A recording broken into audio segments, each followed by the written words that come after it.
I'm John Greene, and over the course of my career, I've had the privilege of being able to sit down with investors, operators, business leaders, and founders to get their perspective on the cybersecurity industry at large. Today, I sat down with Jeff Kraemer, founder of Realm.Security, to get an understanding of his career trajectory, what he's seen at different inflection points on the front line, and where he thinks we are today and where we're going. Let's go. Jeff, good to talk with you today here in the offices of Glasswing. Thanks for having me on. Yeah, this is great, and this is a good first gig for us. Jeff, I got to tell you, I've followed your career for a little while. We've had some mutual friends, and our networks have been pretty close for a long time. But upon coming over to Realm and learning a little bit more about you, I realized that it goes a lot deeper than where I had originally thought. Love to hear a little bit about how you got into the cybersecurity industry at large and kind of what brought you to Realm today. Sure.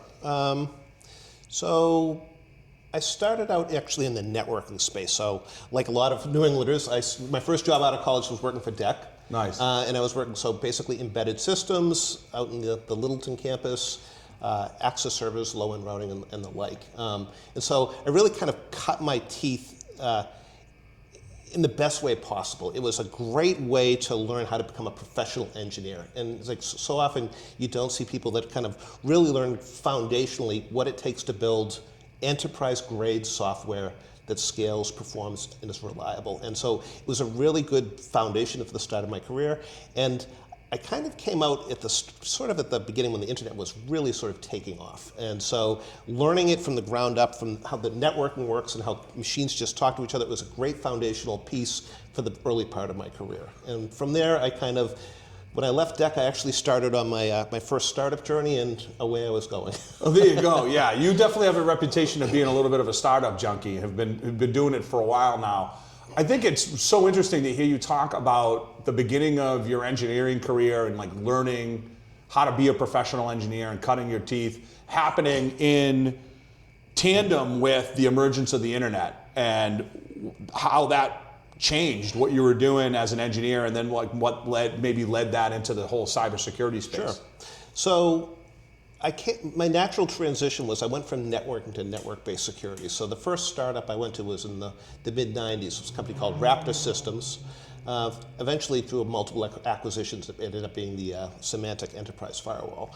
It was an application-based proxy hybrid server. At the time, it was Raptor, TIS, Gauntlet, and Checkpoint were kind of the early people. So it was the very beginning days. So it was one of the first commercial internet firewalls. I think we had the first commercial IPsec VPN, for instance. So it was kind of going a long way back. So my transition went from networking to network-based security, starting at proxies, how do you secure a network. And then from there, I followed the founder, our CEO, to his next startup, which is a company which was called Okina, which was sort of like a personal firewall, but it was on the endpoint. And it was really about extending security all the way to the edges, because people were starting to already break down where everything wasn't behind a secure network. You were starting to get to the laptops, people were going everywhere. And so it was originally built to protect those from a firewall sense, but it quickly grew into something which was, well, we have to compete with the antivirus. And it was really a cutting edge notion, which is how can you actually control behavior of applications and understand good behavior versus bad behavior so that you could actually stop attacks you'd never seen before. And so from that regard, it was kind of a new and innovative approach. In both of those cases, though, we were kind of building products where the market didn't exist. People were just getting onto the internet when we were coming out with firewalls. When we started at Okina, eventually we acquired, and that became the basis for the Cisco Security Agent. That was the first notion of the HIPS products, where it was host intrusion prevention and protecting the endpoints and the resources at the resources. And so it was an interesting sort of experience where you're really out there evangelizing, telling people why they need this technology, what's so great about it, and how it actually affects them. And so there was kind of an educational slog, if you were. Totally. Yeah, I think looking at the parallel between where we are today with AI exploding and creating a lot of possibilities within technology, and then also with like doubters, right? I think at the time when you were building security products for the internet, right, there were probably a lot of folks that were scratching their head wondering where this was going to go, or wondering what the utility or the necessity to secure some of this stuff is. Just like What do you see as far as similarities back in those early days, security startups, to where we are today, where AI is the buzzword as opposed to the internet? Right. So there's I guess, an inherent mistrust with things people don't know, right, or what they're not familiar with, and it's not that they don't believe you. It's just they don't have enough that they feel informed enough to make a decision which fundamentally affects them and their own company.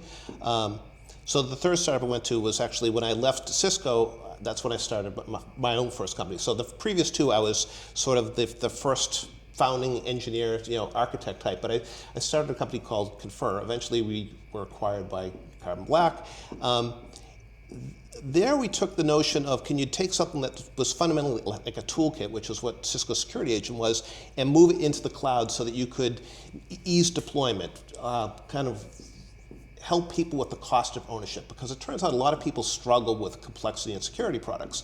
Yeah. So while trying to address that, this was sort of the early days where people were just starting to deploy things to the cloud, and there was pretty much universal fear and loathing of putting security telemetry in the cloud. Yeah, I remember those days. Yeah, it was like easy way as a seller to like discredit a competition is like, do you really trust those guys to store some stuff up there? Now, I don't think you could build an application without utilizing the cloud. It's just expected, and it's been really transformational with how fast people can actually deploy and get benefits out of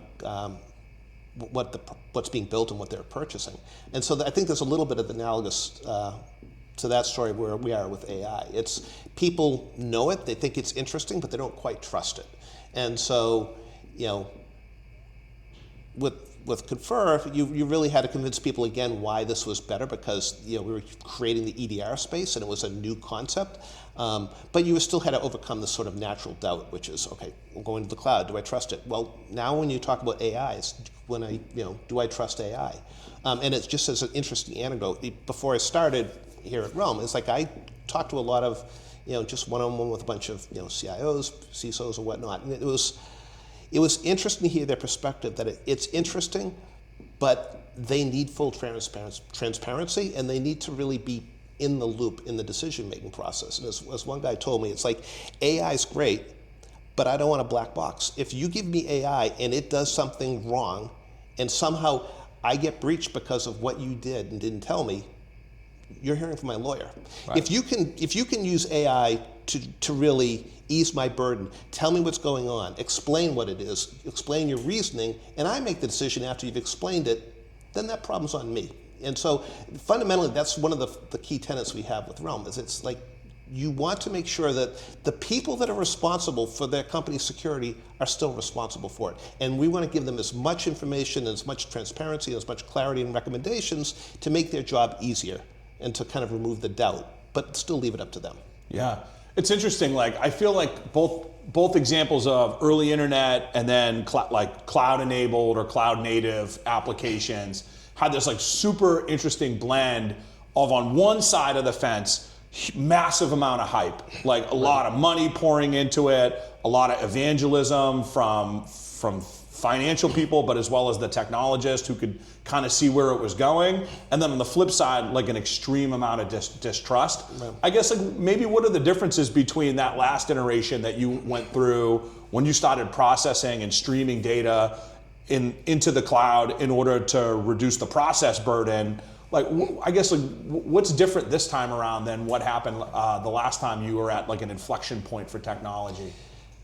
Well, I think the whole ecosystem is a lot more mature now, and because of that, the ecosystem moves a lot faster. So, at Confer, when we were streaming telemetry in, we were running multiple threat models, and it was sort of like a precursor to what people think of as event stream processing. Well, quite often that kind of technology, or understanding of how to process data at scale, is kind of commonplace now, and in fact, you can get it provided by the infrastructure providers.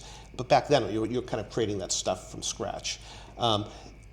But if you look at where we are now versus 2010, 2013, or whatever, in that range, it's like, to your point earlier, cloud-based infrastructure has transformed the way people think about doing things. It's transformed what the art of the possible is and how fast you can develop and build new types of solutions to new types of problems. I think you find something similar and analogous in that AI is proving to be transformational, and it's developing probably far faster because it's feeding on itself than you traditionally see things. So you're going to see AI being pervasive in everything within 5 years, and everyone's talking about it. But at some point, it's going to be, it'll just be so commonly acceptable, people won't know what it was like to have things before. So it's an interesting accelerant to everything that's going on.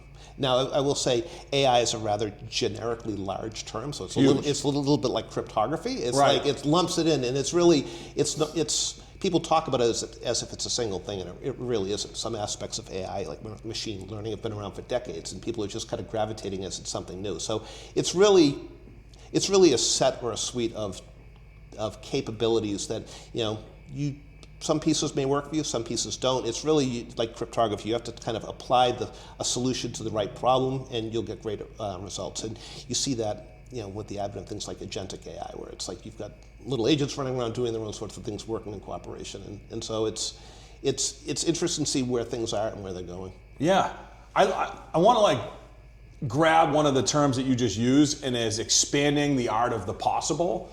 And kind of talking a little bit about how you and your co-founder, Sanket, got together the first time at Confer to look at those possibilities, and how the basis of like a cloud native solution that was pioneering some of that new approach at the time informed where we are today at Realm, and sort of how you took those lessons from cloud operations and implemented them in the world of AI. Well, there's no substitute for the scars of experience. I'll put it nicely. It's like, once you get burned by something, you pay attention to it in the past. And certainly in Confer's days, where just hosting multi-tenancies at scale in the cloud, where the cloud didn't provide this and you had to figure stuff out, there was absolutely a learning curve of how do you build something that isn't just sort of a research project. How do you build something at scale? A UI in front of ClickHouse may not scale as well as something that is natively built to scale on, in the cloud, for instance, right? And so there's a certain maturity that you learn what enterprise products need. And so we're fortunate in that we have not just Sanket, but a variety of other people who have experience in this from previous companies like Carbon Black, where we know where we need to be 4 years down the road as the customer base expands. And so in some ways we went slow to go fast later, which is build out the infrastructure now, in the first, while we're in stealth mode, when we're coming out, so that you actually know you can scale to where you want to be. Because the last thing you want is just kind of, you don't want to be getting traction and then suddenly say, well, we got to take a 12-month pause to actually re-architect things to actually make it enterprise ready.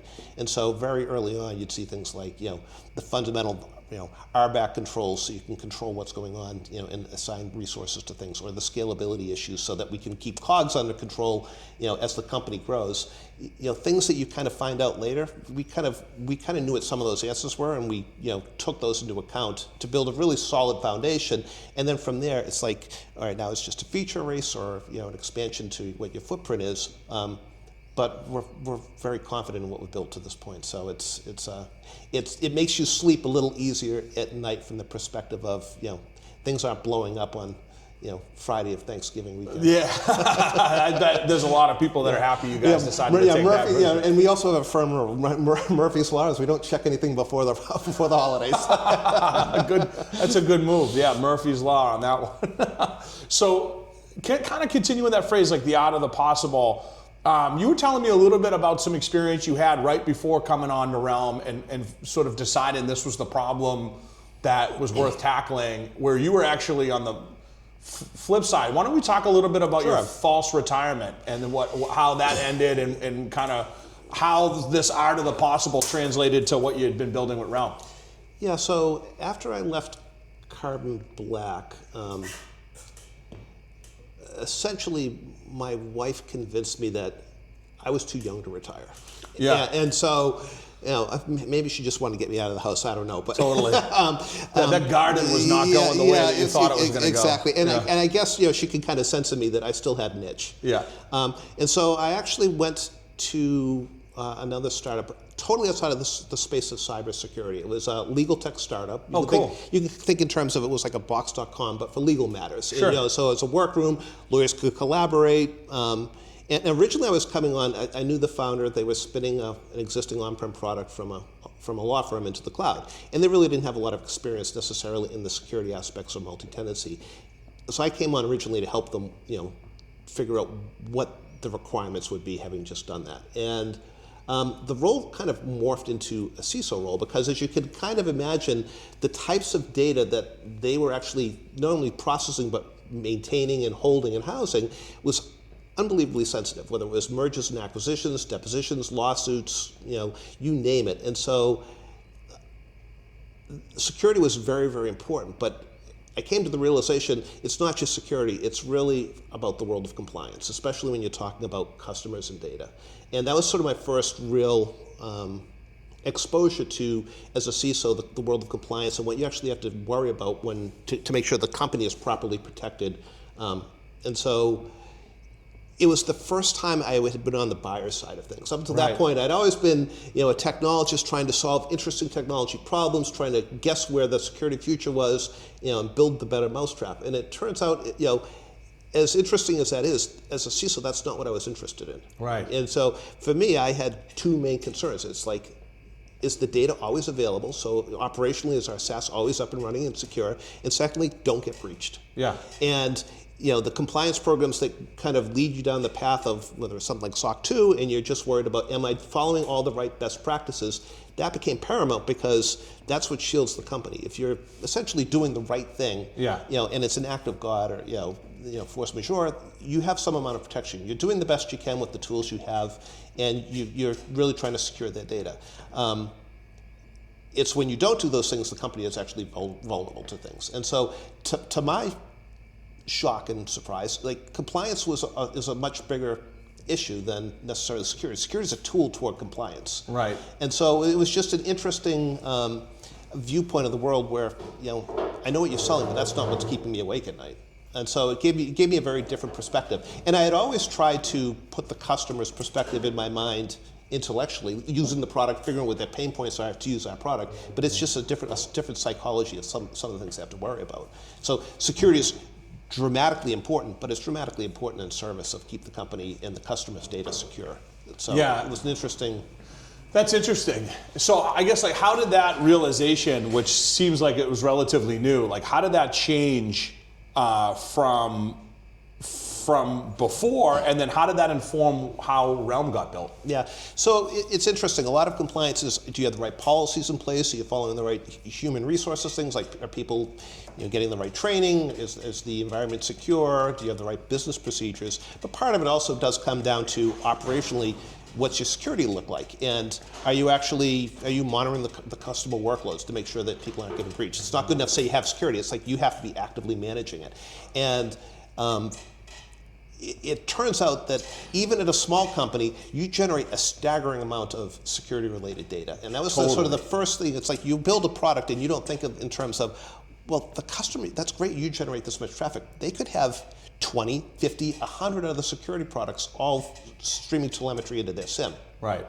And if you look at how much data is there, and even now talking to customers, it's shocking how little customers know what's in their security data. They don't understand it, they don't know what it means, there's too much of it.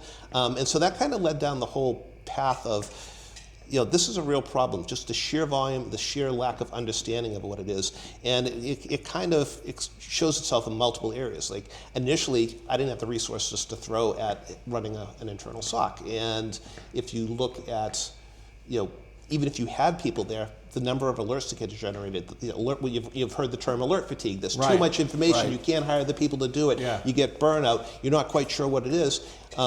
And you don't even necessarily know what an alert is. If you know what it is, what does it mean to you? And so originally started thinking about, well, it'd be great to actually understand, how can I eliminate false positives? How can you add clarity so people know what they're actually looking at? Because no one is going to be an expert. From my viewpoint as a customer, I'm not going to be an expert probably on any of the single security products I have, never mind all of them. And so it's like it's a hard problem to solve, because inherently security products are complex. And so it really kind of morphed into how do you get a better handle on the data? Right. And it was only after talking to CISOs that we kind of realized, boy, it's not just the volume of data and what it means to the impact of the operational security. One of the prime driving costs is the cost of processing, storing, and actually using the data.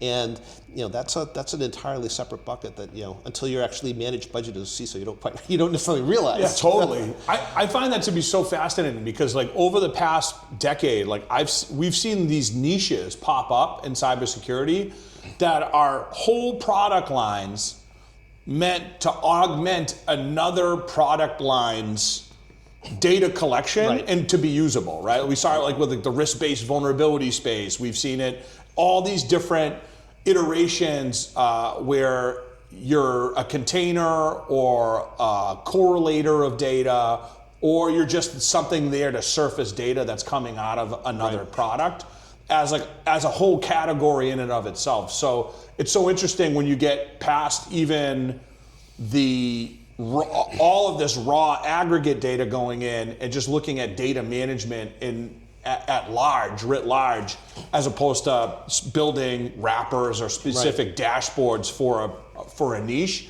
But actually, no one has really tried to get their arms around the data outputs to make them usable and functional and to make them transparent, which is so interesting, where we came back around and the mindset of CISOs, starting with the cloud, maybe before I don't know how many CISOs there were before the internet, but it wasn't much of a job yet. But with the cloud, wow, we're trying to make sense of data from a particular tool or tool type, where AI is now allowing, at least with Realm, the ability to look at all the data coming in and start to normalize it and classify it and make sense of it. But when you were talking about AI and cloud, you said the difference between AI is we want transparency.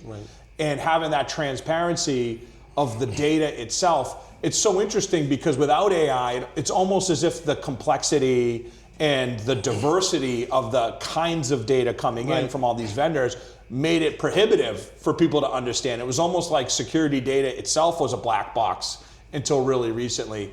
I guess, what was that light bulb moment for you when you were like, hey, this is a problem worth continuing down the path for? This is something worth putting my time in, putting my retirement hat, at least my startup retirement hat back on. So, going back to my earliest days at Raptor Systems, we built the first firewall, and great, it's a firewall. And salespeople kind of said, that's great, but customers don't know what to do with it. And so the CEO is like, well, we have to be pre-configured, and does anyone want to do it? And stupidly, I raised my hand, and I said, I'll take a crack at it. And so starting at Raptor, going through all of the various security products I work at, I've always kind of owned the out-of-the-box security, whether it was the pre-configured firewall rules, or at Cisco Security, CSA, it was what types of behavioral threats are you looking at? So it kind of pulled me into the world of not just building product, but also how malware works, what the intent is, and to solve the problem and write these policies, I had to act as the end user. So I've always had a sensitivity to what I perceive as complexity in security-related products. Now, in the previous startups I've had, because you were an early adopter in creating a market, invariably what people tend to do is they build toolkits, because the people that buy them are the very high-end sort of customers that they've got security teams, they have multiple FTEs, they can throw out a problem, and they're trying to solve problems on their own. And so quite often you build toolkits because every customer's use case is slightly different, and you're just trying to get you're trying to get the early adopters to buy your product so your company survives, and that kind of is sort of the natural thing. And so quite often you'll see in any of these spaces toolkits being built to be sold to the early adopters. In our case here, this is kind of where Cribble falls into. Give them credit. They recognize what was going on. Data fabrics and data pipelines were not a new concept. That notion's been around for quite some time in observability pipelines, and there are open source projects, like OpenTelemetry, for instance, where a customer could get this if they could figure out how to use it. If something like Vector, if you actually knew how to program what it was, and make it work, you could do it. Where Kraemer came along and said, well, we can do that for you when we're commercially backed. We will give you something where you have to do a lot less work, but still was fundamentally a toolkit because they were still selling to the very high end. It turns out, at least the people we're talking to, that the 5 to 10%, of what the product does is like the 90% use case for people want it to do, which is really, they've built a very robust toolkit, but people only use a sliver because what they really care about, at least initially, is log volume reduction because that's where their costs are. So we have the benefit of kind of attacking the problem as a sort of a second generation fast follower, which says, well, we kind of know what the problems the customer wants to have solved now. And this is also sort of the first time I've been done a startup where the market is here before the startups are here. It's like, this is a problem everyone has. The cost and the volume of data is ubiquitous, and everyone is looking for a solution. So Kraemer had the benefit of, well, they're the first commercial solution that they'll back what they're doing, so they got great traction and they took off, and all credit to them for recognizing that. But as you look at the size of the market, high-end toolkits are not really necessarily appropriate for the vast majority of the markets, and toolkits tend to have a harder time moving down market than if you can actually understand what the use cases people care about. Can we provide built-in solutions that solve the customer's problems that they actually care about the most with the minimal amount of fuss, the minimal amount of knowledge or requirements for you to actually understand what you're trying to do?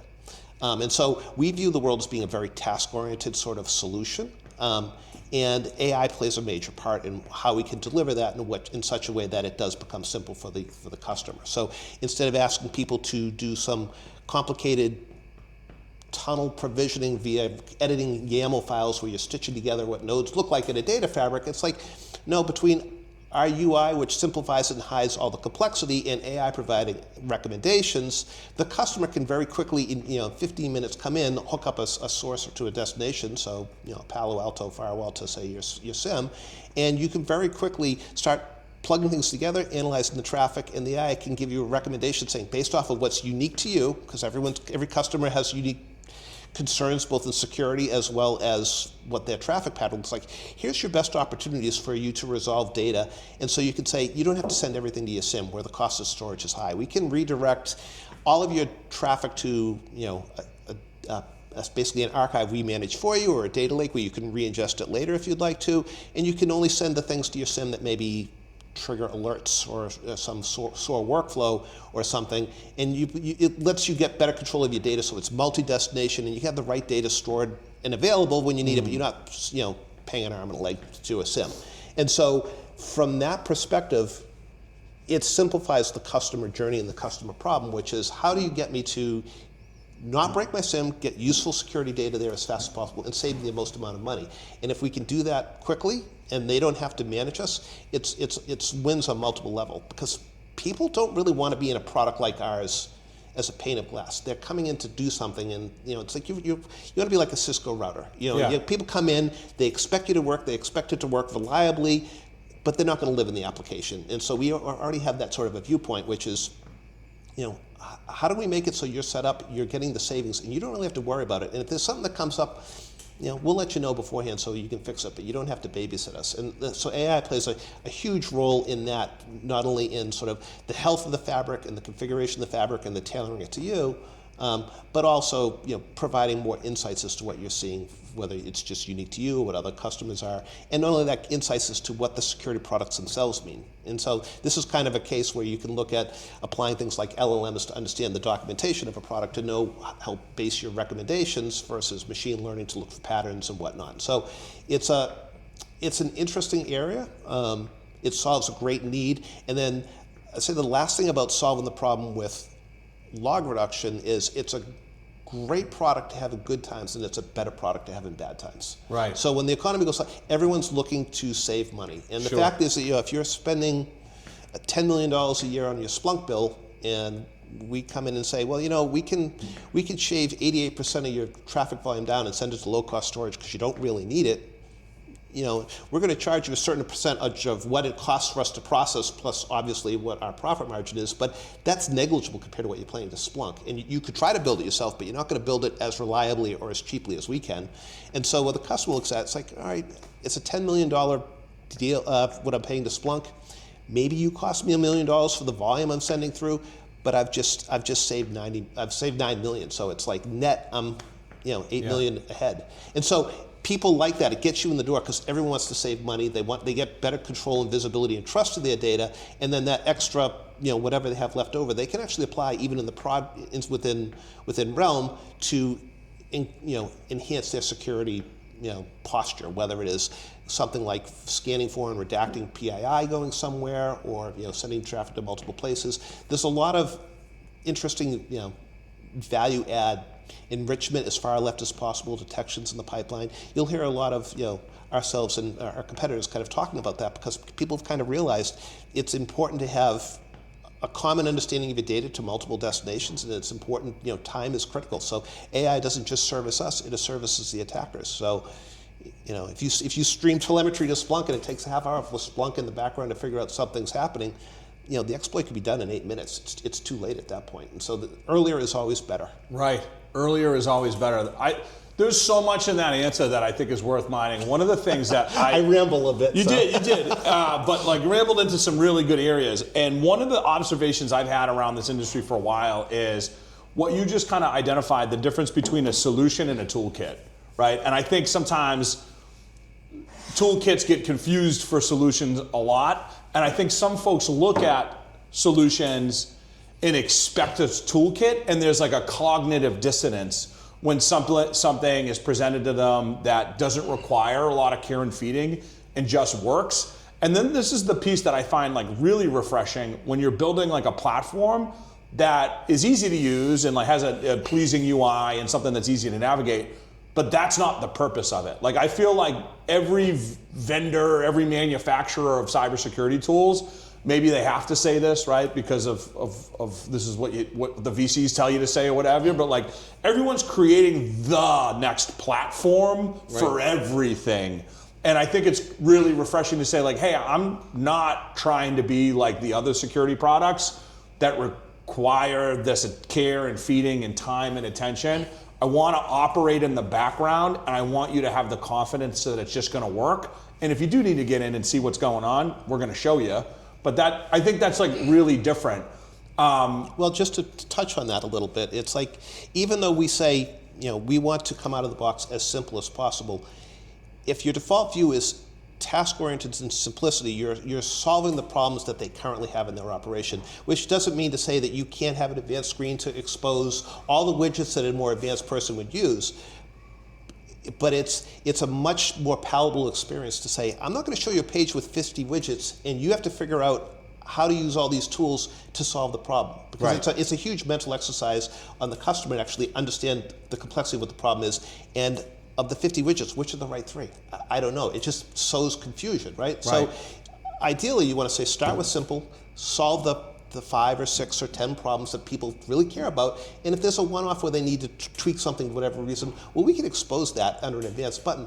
But it doesn't confuse the average person, which is, I just care about log reduction. I just want to make sure credit cards aren't going to my MDR provider. That's what I care about. And if I have a niche, if you can help me, great, but I made those purchases for that reason. And so you want to make the cost of ownership for that as simple as possible, and kind of explain it and give them full visibility of the data so they actually know what it is. And can you, from that perspective, make your CISO sleep better at night.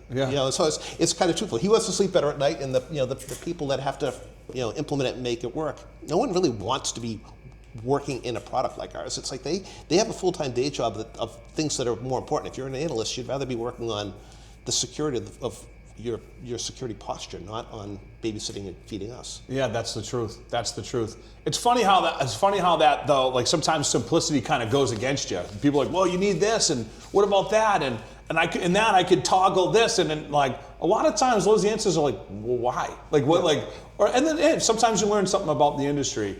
Or learn something about a new use case or something. You mentioned CISO sleeping easy at night. I think every solution that's been put out there, every toolkit that is with the express purpose of, hey, this is a high-risk industry. It's a risk management industry, right? And so part of that is peace of mind, anxiety, making sure that you're not liable, right? We talked about. When you were talking to CISOs and the design process of building Realm, the existing customers, John, from your own experience as a CISO in the past, where do you feel like this is going naturally, right? Like this whole AI-driven security space, it's kind of in its early stages. We started to see some of this in the last 2 or 3 years start to make its way into already available SaaS products and then come out on their own. Like, I guess, like, where's your view of the future, and where does Realm kind of dovetail with where you see everything going, or where do we break from where the pack is headed? Well, there's a lot to unpack with that question. So big question. Big question for a big answer. Yeah, it's really a bunch of smaller answers, maybe cobbled together. Yeah, all right. I'd say. Where is it going? You can easily see, the AI-driven SOCs. And people that have their own existing SOCs, they're struggling with: do they build their own AI, their own agentic agents? What does that mean if you can actually get data into a data lake and make it meaningful and useful? You have companies that are building essentially next-gen SIEM products where it's AI-driven SOC that kind of replaces what the SIEM does. It ingests the data and figures out what the threats are and maybe can act on it. And so in that regard, it's kind of a marriage of understanding the data and understanding what the customer workflows are, and basically making them run more efficiently and in some ways more consistently. Because if you think in terms of individual people, security is a little bit like black magic. It's like it all depends on the skill of the operator. It's mileage, how far mileage will go. And so from that regard, AI is the great equalizer in that you'll get more consistency in results. You'll get more insights that maybe one person doesn't get that another person might. So it's almost like crowdsourcing from that perspective. Yeah. So there's a lot of interesting avenues as to where it goes. And so I think fundamentally, and we've kind of built some of this into Realm already, and we're expanding on it, is from a pure insights perspective, because fundamentally that's what AI is providing you. It's like, tell me something I didn't know, and tell me why it's important. And so, in some regards, it's to make something more actionable. In other cases, it's to kind of relieve you from burning human resources on something that they don't need to be spending their time on. People have higher level thinking. It's better to apply it to higher level problems than than sort of the rote. So. I don't know. It'll be interesting. The security market in general will be the landscape will be very different. It's like you've been hearing about data lakes and whatnot for ages, but I think having the ability where AI can sit on top with agentic and really sort of drive understanding and processing that volume of data, because it's the volume we're trying to reduce in the SIEM is all going to the data lake or the data archive, right? And so it's the volume is still there, and it's still it's having machines do the crunching on it. It's still a powerful concept, but totally. That's awesome. So I think just to take us home, kind of wrap it up. We talked a little bit about where you came from, your past, kind of where we are today. We just hit upon the future a little bit. Yeah. I guess I would add to the future too. I think the other area that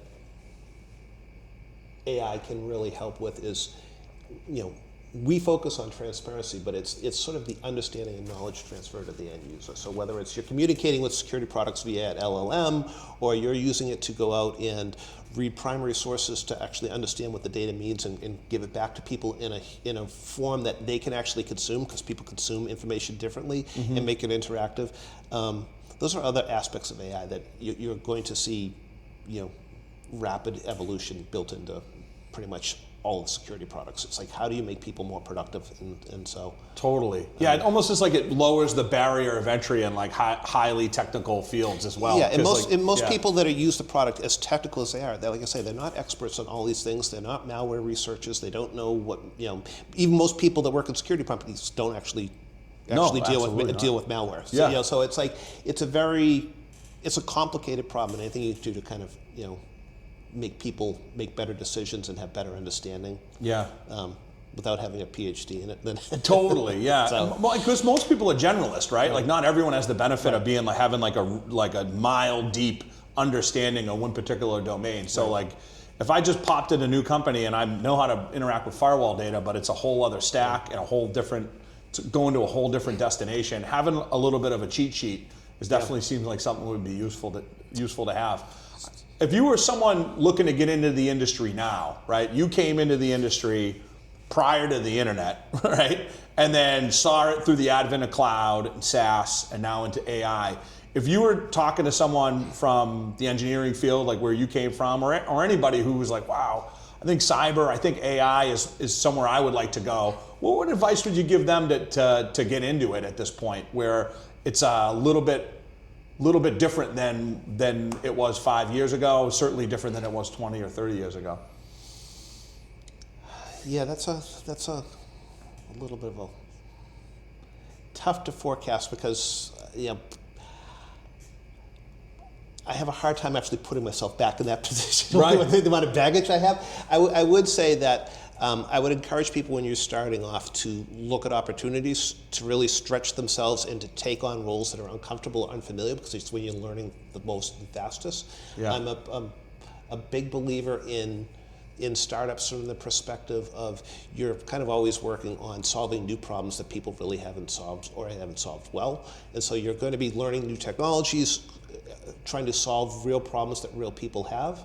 And I would just say the caveat is for anyone who thinks they want to go down the startup journey, don't fall in love with the technology, because whatever you build or whatever you think you're building isn't probably where you're going to end up.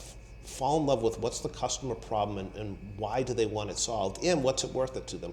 You could have a great solution to a great problem they have, but if it's not something they're going to pay money for, it's not a long-lived business. That's the truth. That's the truth. So put your customer hat on.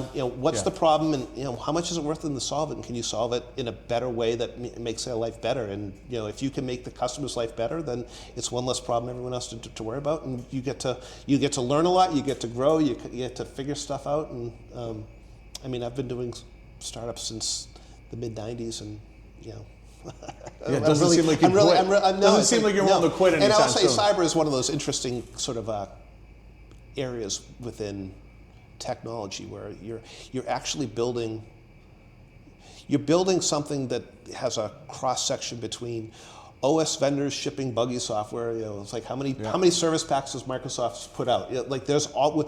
You're trying to solve bugs that haven't been written yet, and you're dealing with people that are the end user who maybe isn't sophisticated and is more than happy to click a phishing link, and the people trying to break in are as motivated and as smart. In fact, they're probably more motivated because of the financial concerns that they have. So you're actually going against active adversaries. So you're kind of building a career on a landscape that's more quicksand, because it's constantly changing, constantly evolving. So intellectually, it's like the problems we're facing now are nothing like the problems I saw 20 years ago or even 10 years ago. And so it's a really dynamic, interesting space, and it's a there is no silver bullet, and I don't think there ever will be. It's just a cat and mouse game. So it's intellectually very interesting. So basically, get ready to play cat and mouse for the next 30 years of your working life. If this is the field you want to get into. It is never boring. Yeah, that's the truth.